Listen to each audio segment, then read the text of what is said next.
நண்பர்களே, ஆடுகளம் உங்களை வரவேற்கிறது.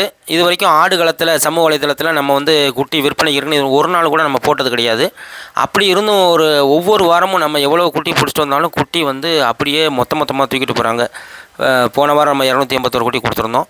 இந்த வாரம் நம்ம பண்ணைக்கு வளர்க்கறதுக்காண்டி நல்ல குட்டிகளாக இதெல்லாம் பாருங்கள், 16-17 கிலோ இருக்கும். இந்த மாதிரி குட்டிகள் இதில் 12 கிலோவும் இருக்குது. இந்த மாதிரி நம்ம பண்ணைக்கு நல்லா வளர்க்கணும், மக்களுக்கு காட்டணும் அப்படிங்கிறதுக்காக ஆசையாக வாங்கிட்டு வந்திருந்தோம். அதுக்கு தேவையான சளி மருந்து, குடல் புழு மூக்கம் எல்லாம் கொடுத்து நம்ம பண்ணைக்கு நல்லா வளர்த்து அதுக்கப்புறம் நேற்று ஆந்திரா கடாக்கு ஓங்கோலுக்கு பிறந்த அந்த குட்டிகளும் பிடிச்சி எல்லாம் சளி மருந்து தீவனம் எல்லாம் போய் பிபிஆர் மட்டும் தான் பாக்கி இருக்குது. நம்மளுக்கு ரொம்ப தேவையான நம்ம தம்பி வியாபாரி நாமக்கல், அவன் நல்லா ஃபேமஸ்ஸு. அவன் இந்த குட்டி தான் நம்ம வாங்கிட்டு வந்தோம் ஆந்திரா கடாக்கு பிடிச்ச. பார்த்துட்டு என்னை எப்படியாவது எனக்கு கொடுங்க அப்படின்னா, நமக்கு இப்போ கொஞ்சம் பணமும் தேவை இருக்குது. நமக்கு பணம் கொஞ்சம் மாட்டியிருக்கனால நம்மளுக்கு பணமும் தேவை இருக்குது.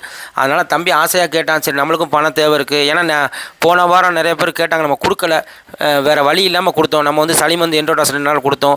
அப்புறம் ஒரு 3 நாள் கழித்து நிக்கோலோசமைடும் அல்பெண்டாசலும் கொடுத்துருக்கோம்.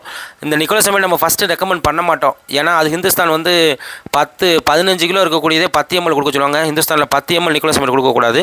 அதில் பாதி 5 ml தான் கொடுக்கணும். ஏன்னா மறுநாள் நாடி போச்சு இடம். இதை பற்றி அதாவது எப்படின்னா, புழு எல்லாம் நாடா புளி எல்லாம் வெளியே வந்துடும், குட்டி நல்லாயிருக்கும்.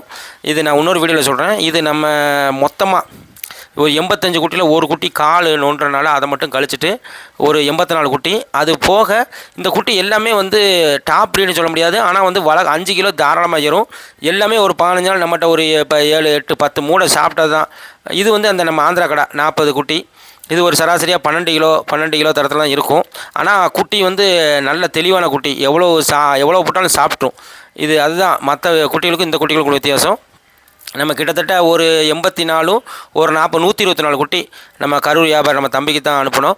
அனுப்பிட்டு பார்த்தா சுரண்டையிலேருந்து நம்ம மனோர் பக்ரீத் வளர்க்க அவருக்கு ஒரு 19 குட்டி. மேலும் இந்த மாதிரி குட்டி உங்களுக்கு வேணும்னா நாளைக்கு நைட்டு 12 மணிக்கு சந்தைக்கு வந்துடுங்க. வியாழக்கிழமை நைட்டு 12 மணிக்கு வந்துடுங்க. லைக் பண்ணுங்கள், ஷேர் பண்ணுங்கள், சப்ஸ்கிரைப் பண்ணுங்கள். ரொம்ப நன்றி.